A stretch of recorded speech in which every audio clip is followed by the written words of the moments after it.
नमस्कार दोस्तों, स्वागत है एक और नए वीडियो में आपका। अगर 15 लाख रुपए के बजट में कोई ऐसी एसयूवी गाड़ी आप मार्केट में देख रहे हैं दोस्तों, जिसकी रोड प्रेजेंस सबसे बेहतरीन हो, एक बड़ी गाड़ी वाला फील दे आपको बहुत कम प्राइस में, तो स्कॉर्पियन का बेस मॉडल बहुत ही ज़बरदस्त आपके लिए ऑप्शन बन सकता है। तो स्कॉर्पियन का बेस मॉडल का वीडियो लेके आए हैं। ये इसका डीजल बेस रहेगा दोस्तों। अब आपको बेस मॉडल से जो सेफ्टी फीचर 50,000 रुपये एक्स्ट्रा पे में मिलते थे, या कंपनी एक्स्ट्रा 50,000 रुपये डिमांड करती थी ई वेरिएंट के लिए, अब आपको बेस वेरिएंट से ही मिलेंगे वो सारी चीज़ें। अब ई वेरिएंट वगैरह कोई चक्कर नहीं है दोस्तों। जैसे हिल होल्ड वगैरह, hill descent control, latest generation का इलेक्ट्रॉनिक स्टेबिलिटी प्रोग्राम वगैरह, हाईवे पे ये चीज़ें बहुत ज़्यादा यूज़ में आती हैं दोस्तों, खासतौर पे इलेक्ट्रॉनिक स्टेबिलिटी प्रोग्राम। तो सारी चीज़ें आपको बेस मॉडल से मिल रही हैं। 13,67,000 रुपये, 13,67,000 एक्स शोरूम कीमत हो चुकी है दोस्तों इसकी। 82,000 के आसपास आपको बेनिफिट मिला है जीएसटी से। ये तो एक शोरूम पे बेनिफिट है दोस्तों। आपका इंश्योरेंस पे और आरटीओ पे भी बेनिफिट देखने को मिलेगा। तो ओवरऑल 1 लाख रुपए के आसपास इस गाड़ी के ऊपर आप बचा सकते हैं, जो कि एक बहुत बड़ी बात है, क्योंकि ये एक ऐसी सेगमेंट की गाड़ी है जो ना केवल अपनी सेगमेंट में सबसे बड़ा लुक ऑफर करती है, बल्कि ऊपर वाली सेगमेंट में भी इसके आसपास कोई लुक आपको कंपटीशन में नज़र नहीं आएगा। अब बेस मॉडल में डीजल में खास तौर पे आपको 2.2 लीटर का जो एमॉक इंजन मिलता है, वो स्कॉर्पियो क्लासिक वाला मिलता है। 130 bhp पावर बनाता है, 300 न्यूटन मीटर टॉर्क रहती है। अच्छी ड्राइविलिटी इस इंजन की। और दूसरी बेहतरीन बात ये इस इंजन के बारे में कि इसकी माइलेज बेहतर मिलेगी आपको हाई पावर वाले इंजन के मुकाबले।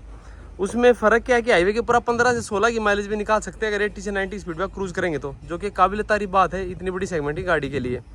और साथ में 3 साल अनलिमिटेड किलोमीटर की बाय डिफॉल्ट महिंद्रा आपको वारंटी भी ऑफर करता है दोस्तों। 5 स्टार ने सेफ्टी में अचीव कर रखे हैं, तो ऑलराउंड पैकेज आपके लिए बन जाती है गाड़ी। और ज़्यादातर ब्लैक कलर में ही ये सेल होती है, तो ब्लैक कलर का ही वीडियो स्पेशल आपके लिए लेके आए हैं। अब और क्या चीज़ें मिलती हैं फीचर्स पॉइंट व्यू से, वीडियो में आगे चलते हुए आपको आइडिया लग जाएगा। देखिए, फ्रंट फेस में आपको डबल बैरल का हेलोजन हेडलैम्प मिलेगा दोस्तों। अच्छा इल्यूमिनेशन है इसका। उसी हाउसिंग में पोजिशनिंग लाइट है और एक छोटा सा इंडिकेटर के लिए बल्ब दिया गया है। बहुत ही अच्छा थ्रो है इसका। 26,000 रुपये एक्स्ट्रा पे करके आप फॉग लैम्प, जो कि मिलते नहीं है, लेकिन उसको आप एज एन एसेसरी में लगवा सकते हैं महिंद्रा जेन्युइन। फिर आपका बिल्कुल टॉप मॉडल वाली फीलिंग देगा। उसमें सी शेप की डीआर मिलेगी एलईडी, और एलईडी ही प्रोजेक्टर फॉग लैम्प मिलेंगे आपको। तो सामने से इसका जो लुक है वो कंप्लीट हो जाएगा। वो आपके इंडिविजुअल प्रेफरेंस के ऊपर है दोस्त, लगवाएं ना लगवाएं आप। 17 इंच के स्टील रिम मिलते हैं इस तरीके से। कवर वगैरह नहीं मिलेगा आपको। एलॉय वगैरह खरीदना चाहें तो वो ले सकते हैं, वो आपको महिंद्रा जेन्युइन एसेसरी में चीज़ें अवेलेबल कराता है, जो टॉप मॉडल वाले एलॉय व्हील हैं। इसकी अगर प्रोफाइल की बात करें तो 245/65R17, तो 17 इंच के मिलेंगे दोस्तों। डबल विस्पोन का सस्पेंशन है। राइड क्वालिटी इसका बॉडी ऑन फ्रेम होने के बावजूद भी एक बड़ा यूएसपी है, जो कि आमतौर पर सेगमेंट गाड़ियों में इतना देखा नहीं जाता है। बहुत ज़बरदस्त राइड क्वालिटी वगैरह मिलती है आपको। रियल व्हील ड्राइव है ये, तो ख़राब रास्ते वगैरह को आसानी से टैकल कर सकती है। ये देखिए, 187 mm की ग्राउंड क्लियरेंस मिलती है, 187 mm की, जो कि काफ़ी ठीक ठाक है। साइड स्टेप मिलेंगे नहीं आपको, लेकिन एज एन एसेसरी में वो भी लगवा सकते हैं महिंद्रा जेन्युइन। ओआरएम जो है बॉडी कलर के नहीं मिलते हैं बेस मॉडल में, आपको मैट ब्लैक मिलेंगे। उसी के ऊपर टर्न इंडिकेटर हैं आपके एलईडी के तौर पे काम करते हैं। ये अच्छी चीज़ है कि फ्रंट फेंडर पे नहीं दे रखे हैं, इसी के ऊपर दे रखे हैं। ये ब्लैक के साथ तो ब्लैक मर्ज हो जाता है, लेकिन वाइट लेंगे तब भी ये ब्लैक ही मिलेंगे, तो ये कॉन्ट्रास्ट उसमें बैठता नहीं है। डोर ओपनिंग हैंडल भी आपको मैट ब्लैक ही मिलते हैं, मतलब बॉडी कलर में नहीं मिलेंगे दोस्तों। ये पीछे पेंटालिंग सस्पेंशन है, ये एक अच्छी चीज़ है। इंडिपेंडेंट सस्पेंशन वो भी अच्छे तरीके से राइड क्वालिटी वगैरह ऑफर करता है। और अच्छी बात ये है, देखिए, रियर में डिस्क ब्रेक मिल रहा है आपको बेस मॉडल से ही। ये बहुत कम गाड़ी ऑफर करती है कि बेस मॉडल से आपको रियर में डिस्क ब्रेक ऑफर करें, तो स्टॉपिंग पावर वगैरह काफ़ी अच्छे तरीके से एनहांस होती है। शार्क फिन एंटीना मिल रहा है आपको। हाई माउंट स्टॉप लैंप वगैरह, पीछे वाइपर वाशर डिफॉगर वो नहीं मिलेगा।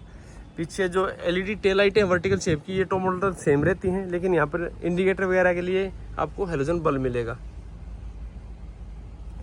रिवर्स गियर के लिए हेलोजन बल्ब नीचे बम्फर में दिया गया है, जो कि टॉप मॉडल तक ऐसे ही रहता है, प्लेसमेंट सेम टू सेम रहेगी। बस ये है कि इसके आसपास की जो गार्निंग है पियानो ब्लैक में दे रखी है टॉप मॉडल में, ये आपकी क्रोम फिनिशिंग में हो जाती है। उसी के आसपास इंडिकेटर रिफ्लेक्टर दे रखे हैं। 2 पार्किंग सेंसर हैं, जो काफ़ी अच्छे तरीके से कैलिब्रेट किए गए हैं। अंडर द बॉडी आपको स्पेयर व्हील मिलेगा इस तरीके से, और स्टील रिम है, लेकिन स्पेयर व्हील भी आजकल कट कर रही है कंपनियाँ, तो उसके लिहाज से तो बहुत ही बेहतरीन काम किया है महिंद्रा ने। ये देखिए, जो बूट है हाइड्रोलिक्स के साथ ओपन होता है, तो अच्छी चीज़ ओपन करने में आसानी रहेगी। ये स्कूप कर रखा है इस तरीके से, तो थोड़ा सा ज़्यादा लगेज बैठने के लिए ये इस तरीके से डिज़ाइन किया गया है। हालांकि सभी सीटें अपनी जगह पे होंगी, तो मैंने जब फिंगर एक्सटेंड कर रखी हैं, सिर्फ इतना ही स्पेस बचा था दोस्तों सामान रखने के लिए, तो काफ़ी लिमिटेड स्पेस है, ये दिक्कत रहती है यहाँ पर।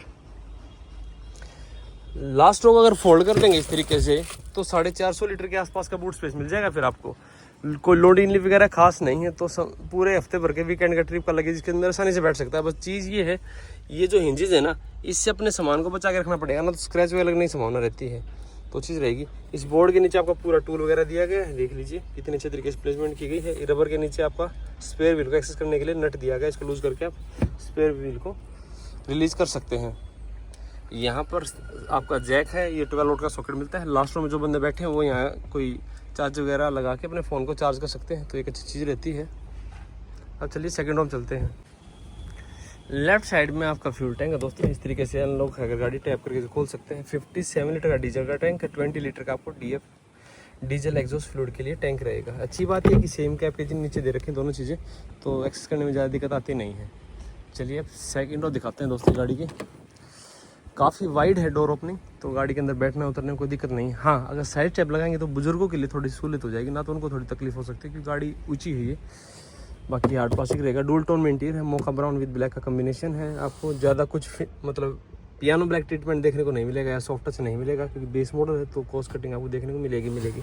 अच्छी चीज़ ये है कि चाबी ना लगाने के बावजूद भी, कोई चाबी नहीं लगी हुई गाड़ी के अंदर, उसके बावजूद भी मैं विंडोज़ को ऑपरेट कर पा रहा हूँ। तो एक्सीडेंटली कोई विंडो आपकी रोल डाउन रह जाती है तो रोल अप कर सकते हैं उस इंडिविजुअल विंडो को खोल के। आपको चाबी बार बार स्टीयरिंग के पास लगाने की जरूरत नहीं, गाड़ी इग्नाइट करने की जरूरत नहीं है। ये one of the best feature है जो महिंद्रा ऑफर करता है कुछ गाड़ियों में अपनी में। बोतल बैठने के लिए स्पेस वगैरह शानदार मिलता है आपको। और ये अटेंशन टू डिटेल काफ़ी अच्छी लगेगी। पैर यहाँ रख के थर्ड रो में जाना थोड़ा सा आसान हो जाएगा, आपका ब्लैंकेट वगैरह जो बेस होता है वो ख़राब नहीं होगा। और सिंपल इसको इस तरीके से कीजिए, तो लास्ट रो में जा सकते हैं आप। सिंगल टम्बल फोल्ड रहने वाली है, इसका एड्रेस अभी ऊपर है इसलिए फोल्ड नहीं हुई है। तो लास्ट रो में 5.5 फुट तक का बंदा आसानी से बैठ सकता है। अगर उससे लंबे आप तो दिक्कत रहेगी आपके लिए। अच्छी बात ही है, लेकिन 2 एडजस्टेबल एड्रेस वगैरह दे रखे हैं, सीटों की कुशनिंग वगैरह अच्छी है। तो अगर कम हाइट के हैं तो आप लंबी दूरी भी तय कर सकते हैं, कोई दिक्कत नहीं है। और लास्ट रो में कूलिंग करने में थोड़ा समय जरूर लगता है क्योंकि यहाँ पर ये जो चीज़ है कैच है, कैच क्या है, ये ब्लोवर्स हैं। Z4 वेरिएंट से यहाँ कोयल मिलनी शुरू हो जाती है। कोयल करती क्या है, अलग से कूलिंग करेगी आगे वाले के मुकाबले। अलग से कूलिंग में ये है कि समय जरूर लगेगा कूल होने में, लेकिन कूलिंग को मेंटेन कर पाती है लंबे समय तक। लेकिन ब्लोअर की थोड़ी दिक्कत ये रहती है कि थर्ड रो में कूलिंग में वो समय लगाता है। तो बहुत ज़्यादा जब पीक पे गर्मी होती है ना, तो थर्ड रो में जो बंदा बैठा है उसको दिक्कत हो सकती है। बाकी ये सीटें कंफर्ट के लिहाज से ज़बरदस्त हैं दोस्तों। अंडर था स्पोर्ट और रिक्लाइन एंगल वगैरह पे एडजस्ट कर सकते हैं। वन ऑफ द बेस्ट सीटें सेगमेंट की, इस बात में कोई डाउट नहीं है। इसकी सेकंड रो बहुत प्यारी है। आर्म रेस्ट मिलता है आपको बेस मॉडल से, एक कप होल्डर के साथ। 2 एडजस्टेबल एड्रेस मिलते हैं, बीच वाला एड्रेस आपका छोटा रखा गया है बच्चे वगैरह के लिए, लेकिन गाड़ी की विड्थ अच्छी है तो 3 बंदे भी एडल्ट बैठ सकते हैं इसमें। 2750 का जो व्हील बेस है, नी रूम वगैरह सुपर मिलेगा आपको। बस इस गाड़ी में और XCV 700 में एक ही डिमांड करता हूँ कंपनी से, या रिक्वेस्ट करता हूँ कि सेकंड रो को स्लाइडेबल कर दीजिए, जिससे थोड़ी सी प्रैक्टिकलिटी और बेहतर हो जाए।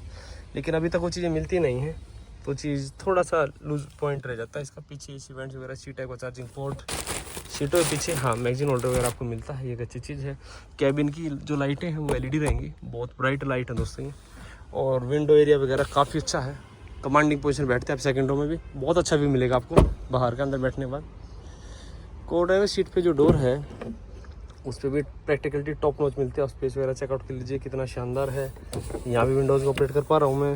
ये आपका हार्ड प्लास्टिक रहेगा सब कुछ। ये शोल्डर के लिए और थाई के लिए जो बोल्स्टिंग है शानदार मिलती है आपको। काफ़ी वाइड सीटें हैं, तो कंफर्ट ही कंफर्ट है इस गाड़ी में। ग्लो बॉक्स चेकआउट कीजिए, डिसेंट साइज़ का, डॉक्यूमेंट वगैरह रख सकते हैं आप। हार्ड प्लास्टिक रहेगा। 2 एयरबैग मिलते हैं दोस्तों बेस मॉडल में, 6 अभी नहीं ऑफर कर रही है महिंद्रा। ये आप देखिए वैनिटी मिरर वगैरह को ड्राइवर वाले सनवाइजर पे आपको नहीं मिलता है, और ये स्लाइड वगैरह भी नहीं होता, फिक्स रहेगा, वो चीज़ है। चलिए अब ड्राइवर सीट पे ले चलते हैं, वहाँ देखते हैं। पहले चाबी दिखाते हैं आपको। दोनों ही चाबी आपकी फ्लिप की हैं, लेकिन डमी बटन के साथ है। रिमोट सेंटर लॉकिंग आपको Z2 में नहीं मिलती, Z4 से शुरू हो जाती हो, लेकिन सेंटर लॉकिंग जरूर मिलेगी आपको मैनुअली। तो ये चीज़ है। चाबी को लगा देते हैं अपनी जगह पे। यहाँ पर देखिए सभी पावर विंडो जो कंट्रोल हैं दे रखे हैं। 1 touch up down base model में नहीं मिलती है। सेंटर लॉकिंग और चाइल्ड सेफ्टी लॉक जरूर मिलेगा आपको।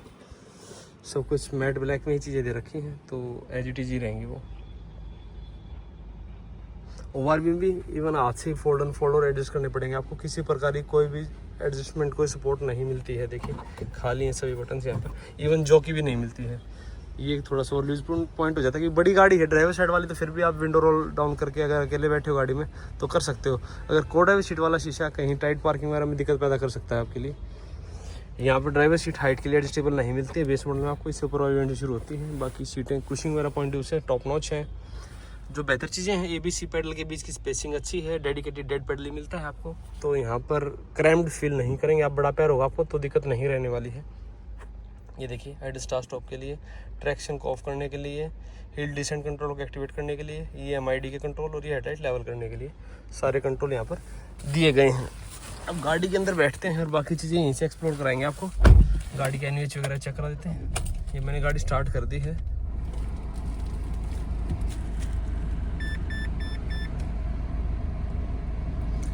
ये बेसिक इंस्ट्रूमेंट क्लस्टर मिलेगा दोस्तों आपको मोनोक्रोम लाइट के साथ, वाइट कलर का। ये कलर्ड नहीं है लेकिन जानकारी सारी देता है, वहाँ पर कटौती देखने को मिलेगी नहीं आपको। ये देखिए चेकआउट कीजिए, बीच में जो MID है कितने बेहतरीन तरीके से डिस्टेंस टू एम्प्टी वगैरह शो हो रहा है आपको। इसको प्ले करने के लिए ये वाले बटन है यहाँ पर। ये देखिए एवरेज फ्यूल इकोनॉमी, DF का लेवल वगैरह, ये डिजिटल स्पीड, ये वार्निंग हिस्ट्री वगैरह, ये ट्रिप वगैरह के बारे में जानकारी। सबसे इम्पोर्टेंट यही है दोस्तों जो काम आती है आपकी।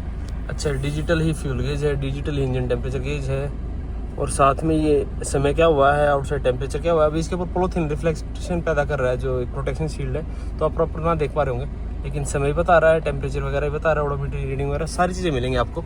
बहुत ही अच्छा और लेजिबल है, ये पढ़ने में कोई दिक्कत नहीं आएगी। ये जो स्टीयरिंग व्हील है आपका टिल्ट को सपोर्ट करता है, टेलीस्कोपिक नहीं रहेगा। ये इधर देखिए headlight control, wiper washer control, steering wheel के ऊपर कंट्रोल मिलते हैं आपको, मल्टीमीडिया और टेलीफोनिक। ये जो स्टीयरिंग व्हील है ना दोस्तों, ये आपका हार्ड फील होगा थोड़ा सा, क्योंकि हाइड्रोलिक है, इलेक्ट्रिक असिस्ट नहीं है। वो आपका डीजल में Z4 ऑटोमेटिक से शुरू होता है दोस्तों, उससे पहले Z4 भी मैनुअल मिलेंगे ना तो भी हाइड्रोलिक ही मिलेगा आपको, तो इस बात का ध्यान रखना पड़ेगा विशेष तौर पे। कुछ ऐसा 9 इंच का एंड्रॉयड सिस्टम मिलता है आपको, जिसमें अपना फ़ोन से हॉटस्पॉट कनेक्ट करके आप इंटरनेट वगैरह के माध्यम से नेविगेशन वगैरह लुत्फ उठा सकते हैं। कोई एप्लीकेशन वगैरह इंस्टॉल करके वो भी उसका लुत्फ उठा सकते हैं। फ़ोन का रेप्लिकेट भी कर सकते हैं। ये कार लिंक बिट लिंक के नाम से एक ऐप है, इसमें प्री इंस्टॉल्ड, बस ज़्यादा कुछ नहीं है इसमें। इसका टच रिस्पॉन्स वगैरह ठीक ठाक है, वाईफाई नहीं है बस, लेकिन बेस मॉडल से दे रखा है तो ये अपने आप में बड़ी बात है। वारंटी वगैरह लैप्स नहीं होगी आपकी। 4 स्पीकर मिलते हैं इसमें, ठीक ठाक साउंड आउटपुट है। ओके आप देख रहे हैं टच रिस्पॉन्स काफ़ी ठीक है इसका। मैनुअल AC रहेगा। ये देखिए इधर हैजार्ड लाइट, इधर एक A टाइप का पोर्ट, एक A टाइप का पोर्ट, माफ़ कीजिए ऑक्सिलरी पोर्ट, 2 ही पोर्ट मिलते हैं आपको। ये एंड्रॉइड ऑटो ऐपर का आपने सपोर्ट नहीं करता है, ध्यान रखना इस बात का। ये देखिए एयरबैग वगैरह के बारे में जानकारी और सीट बेल्ट के बारे में जानकारी यहाँ पर राइटअप होती है। कुछ यहाँ स्पेस है, कुछ ऐसा गियर नो मिलता है आपको। ये 2 cup holder, manual hand brake, hard plastic आपका आर्मरेस्ट पे दिया गया है। उसके नीचे कुछ स्पेस मिलता है आपको। ये कॉइल नहीं है तो डेप्थ थोड़ी सी बेहतर मिल जाती है आपको यहाँ पर।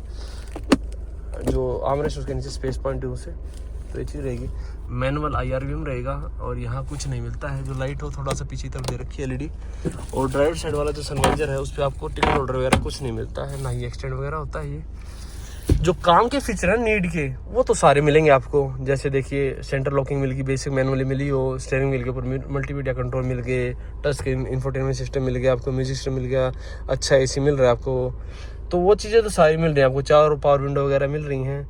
तो अगर बहुत ज़्यादा एक्स्ट्रा ऑर्डिनरी फीचर वगैरह आपको पसंद नहीं करते हैं, या सिंपल पॉइंट A से पॉइंट B जाना पसंद, आपको बड़ी गाड़ी का फील चाहिए, तो ये बहुत अच्छी वैल्यू आपके लिए क्रिएट करता है दोस्तों। गाड़ी इसका आप शोरूम पे जाके इसका टेस्ट ड्राइव वगैरह लेके देखेंगे तो मेरी बात को रिलेट कर पाएंगे। बहुत ही सुपर गाड़ी है दोस्तों। ये जो इसका बोनट वगैरह विजिबल होता है ना, कमांडिंग पोजीशन में बैठते हैं, वो एक बड़ा USP इस गाड़ी का। अच्छी राइड क्वालिटी है ये, और सेफ्टी वगैरह सारी चीज़ मिलेंगी आपको, तो एक अच्छा पैकेज बन जाता है। तो इस पर क्या जानकारी रहेगी दोस्तों। होपफुली ये वीडियो आपको पसंद आया होगा। पसंद आया तो इस वीडियो को लाइक जरूर करें, शेयर करें, और चैनल को सब्सक्राइब करना बिल्कुल ना भूलें। धन्यवाद, जय हिंद।